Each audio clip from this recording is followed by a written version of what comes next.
Assalamualaikum warahmatullahi wabarakatuh. Halo teman-teman, kembali lagi di Orkestra, obrolan seputar Stikes Rumah Sakit Dustira. Di sini saya Melisa Wulandari yang berkesempatan sebagai host pada episode kali ini. Nah, hari ini kita kedatangan narasumber yang luar biasa nih bersama Ibu Siti Zulfa yang kerap disapa sebagai Ibu Zulfa yang bertugas sebagai salah satu dosen dan staf LPPM di Stikes Rumah Sakit Dustira ini. Apa kabar Ibu? Alhamdulillah luar biasa. Alhamdulillah ya, Masya Allah. Sebelumnya boleh Ibu memperkenalkan diri? Ya, perkenalkan nama saya Bu Siti Zulfa dengan latar belakang S2 Keperawatan Anak. Ngomong-ngomong, apa saja kesibukan Ibu saat ini? Nah, untuk kesibukan saya saat ini, saya sebagai pengajar yang sudah saya sebutkan tadi ya di Stikes RS Dustira dari tahun 2005 sampai 2023 sekarang, dan juga sebagai pemilik owner ya. Nah, itu owner di Home Care Anur. Ya, alhamdulillah ya Bu. Ya. Jadi selain mengajar, Ibu juga sebagai praktisi yang membuka praktik keperawatan mandiri ya? Betul.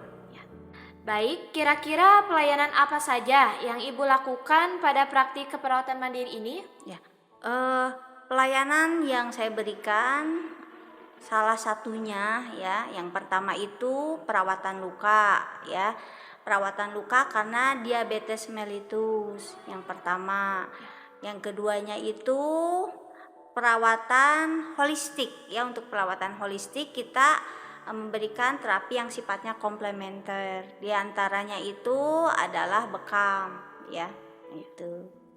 Ya, jadi setelah kita tahu mengenai praktik keperawatan mandiri dan pelayanannya, kira-kira apa bisa dijelaskan Bu, bagaimana langkah-langkah membuka praktik keperawatan mandiri ini? Nah, untuk langkah-langkah membuka praktek keperawatan mandiri ini tentunya rekan-rekan semua harus mengikuti beberapa pelatihan. Pelatihan ini yang diselenggarakan oleh event organizer bekerja sama dengan Kemenkes dan juga PPNI, sehingga rekan-rekan mendapatkan sertifikat yang tentunya terdapat SKP. Itu lebih diakui untuk kedepannya. Ya, nah itu. Jadi seperti itu ya Bu? Betul. Selain sertifikat tersebut ada logo Kemenkes ya. Kalau memang yang melakukan pelatihan tersebut bekerja sama dengan lembaga pendidikan, harus disertai adanya logo dari lembaga pendidikan, yaitu. Jadi harus disertai dengan logo lembaga pendidikan tersebut ya. Baik Ibu, mungkin pada praktik keperawatan mandiri itu bisa ada terjadinya suatu hambatan ya Bu. Nah, yang saya tanyakan, apa saja sih hambatan yang dialami ketika Ibu melakukan praktik keperawatan mandiri tersebut? Nah, untuk beberapa hambatan yang saya hadapi itu tentunya banyak ya, diantaranya seperti tempat ya.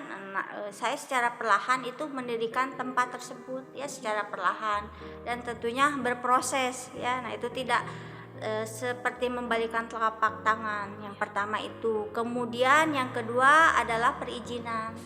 Nah, ini adapun untuk perizinan ini secara bertahap tentunya, selama dari pihak lokasi tempat di mana saya berada tersebut tidak ada komplain, kami terus mengurus proses perizinan gitu. Jadi Ibu mungkin sejak kapan Ibu mendirikan praktik keperawatan mandiri tersebut?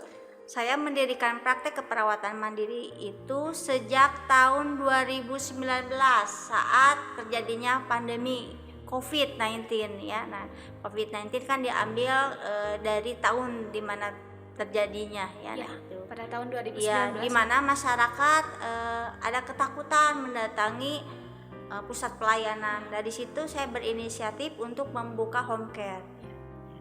Luar biasa ya teman-teman.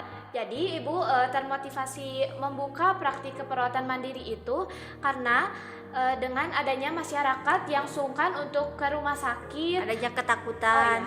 ya, dan adanya ketakutan juga ya Bu. Karena kan pada saat itu setiap pasien yang mau berobat harus di swab dulu ya. Nah, itu. Ya, betul.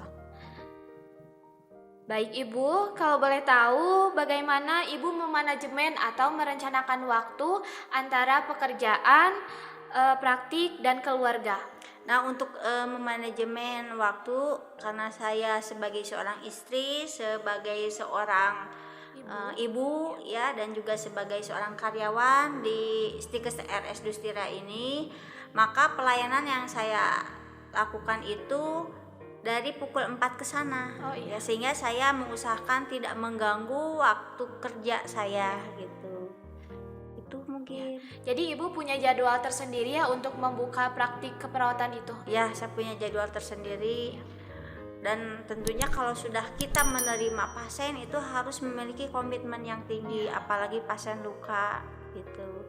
Bahkan sampai hujan-hujanan Oh, saya. Iya. Karena ada jadwal kalau Iya. pasien luka itu. Jadi harus menepati waktu ya Bu, karena Betul. sudah ada jadwal. Iya. Ya. Baik Ibu, untuk yang terakhir nih, di sini pasti teman-teman semua pada penasaran kan, bagaimana tips dan trik untuk perawat yang akan membuka praktik keperawatan mandiri? Apa bisa dijelaskan Ibu? Ya, untuk rekan-rekan perawat yang akan membuka praktek keperawatan mandiri, tips dan triknya, yang pertama Anda ikutin dulu pelatihan ya. Karena kalau sudah mengikuti pelatihan itu sudah ada teori yang Anda miliki dan juga aplikasi-aplikasi ke depannya. Nanti kan Anda ada grup di sana. Ingat ya, kalau misalnya skill atau karakter seseorang itu dipengaruhi oleh rekan-rekan di sekelilingnya. Ya, yang jadi di pertama rekan-rekan sekitar yaitu. Kemudian yang kedua, jangan putus asa untuk terus menuntut ilmu ya, karena kalau sudah terus menuntut ilmu, menerus menuntut ilmu, itu aktualisasi rekan-rekan itu akan mencapai puncaknya ya. Seperti kita ketahui, tuntutlah ilmu hingga ke liang lahat, dan sebaik-baiknya manusia itu adalah manusia yang bermanfaat untuk orang sekelilingnya. Nah, Insya itu Allah luar biasa ya. sekali ya teman-teman. Baik, mungkin cukup sekian Ibu. Itu saja. Nah, oke teman-teman, itulah tips dan trik dari Ibu Zulfa. Tinggal kita nih yang harus semangat dalam belajar, harus sungguh-sungguh, harus memotivasi diri sendiri ya. Baik Ibu, terima kasih banyak telah meluangkan waktunya untuk hadir di sini. Luar biasa untuk tips dan trik yang sudah Ibu sampaikan ya. Sekali lagi terima kasih Ibu. Sama-sama. Ya, nah terima kasih juga teman-teman yang sudah menonton episode kali ini. Nantikan episode orkestra selanjutnya dan jangan lupa untuk like, comment, and subscribe dan untuk menyalakan lonceng notifikasinya supaya teman-teman bisa tahu update episode selanjutnya pada orkestra ini. Sampai jumpa.